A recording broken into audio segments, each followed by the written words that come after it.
Good morning 9th class. बेटा आज हम करेंगे थर्ड क्वेश्चन 2.3 का। सेकंड तक हमने कर लिए थे।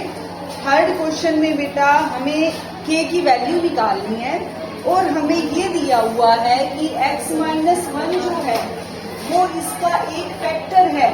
देखो मैंने आपको बताया था कि फैक्टर होने के लिए क्या चाहिए होता है। जब जैसे ना कोई नंबर है a, ठीक है, अगर इसके फैक्टर होते हैं 1, 2, 4, 8, बताया था ये मैंने आपको। जब हम इसको डिवाइड करते हैं इन नंबर्स को 8 से तो हमारा रिमाइंडर क्या होता है 0, ठीक है।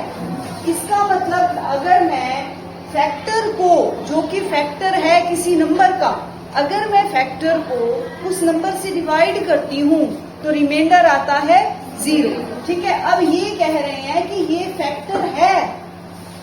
अब हमें ये बताना नहीं है कि फैक्टर है या नहीं है।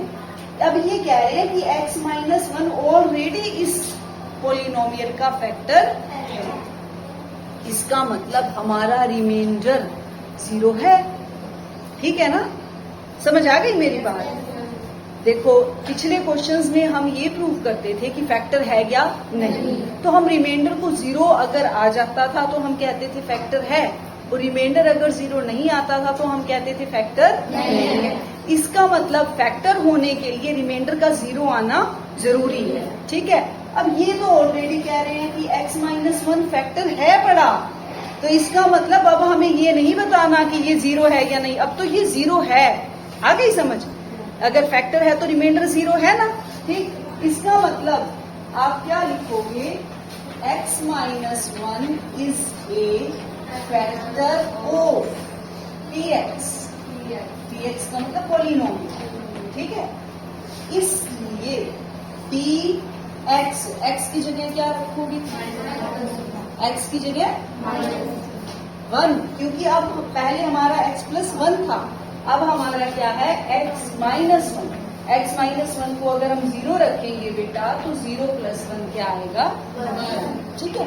पिछले क्वेश्चन में x+1 है ना, इसीलिए हमारा x क्या आया था -1, और अब हमारा x-1 है तो x क्या आया 1।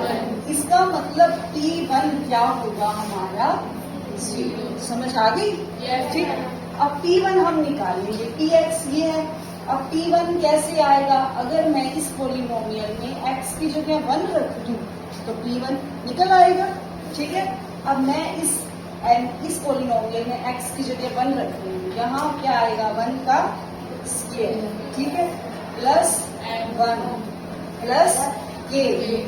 सिर्फ x की जगह रखना है वरना आपने और कहीं नहीं रखना। ये देखो x² यानी 1 का स्क्वायर, x की जगह 1 और k की जगह k। अब ये रिमाइंडर क्या है 0, ठीक है। 1 का स्क्वायर क्या होता है 1 +1 प्लस k इक्वल टू 0। 1 + 1 2। अब k तो इसमें ऐड नहीं होगा ना, 2 + k इक्वल टू 0। हमने निकालना क्या है, हमने k की वैल्यू ही तो निकालनी है, ठीक है। तो यहाँ से k क्या आएगा 0 - 2 यानी -2, ठीक है। तो ये हमारी k की वैल्यू आ गई, जिसके लिए x-1 क्या है, एक फैक्टर है। आगे समझ। अब आपको एक और पार्ट करवा देती हूँ, इसी का सेकंड पार्ट। इसमें रूट है ना, px = 2x² + kx + √2, ठीक है। अब इन चारों ही पार्ट्स के लिए x-1 जो है वो पोलिनोमियल है, ठीक है। इसका मतलब हमारा p1 क्या है 0 है, ठीक है। तो आपने इन चारों पार्ट्स में p1 को क्या लेके चलना है 0।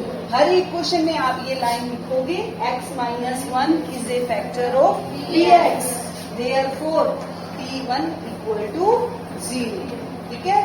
अब p1 0 है तो x की जगह 1 कर दो, 2 1 का square plus k into 1 + √2 = 0। Clear, ठीक है। ये अब सेकंड पार्ट है। 2 1 का स्क्वायर 1 k इंटू 1, k को 1 से मल्टीप्लाई करोगे तो क्या आएगा k, ठीक है, प्लस √2 इक्वल टू 0, ठीक है। 2 को 1 से मल्टीप्लाई करोगे 2 plus a plus equal to 0। देखो बेटा, अब आपने ना k की वैल्यू निकालने के लिए हमें 2 और √2 उस साइड लेके जाना होगा। यहाँ कर दी हूं मैं, इसके बाद ऊपर है ये, ठीक है।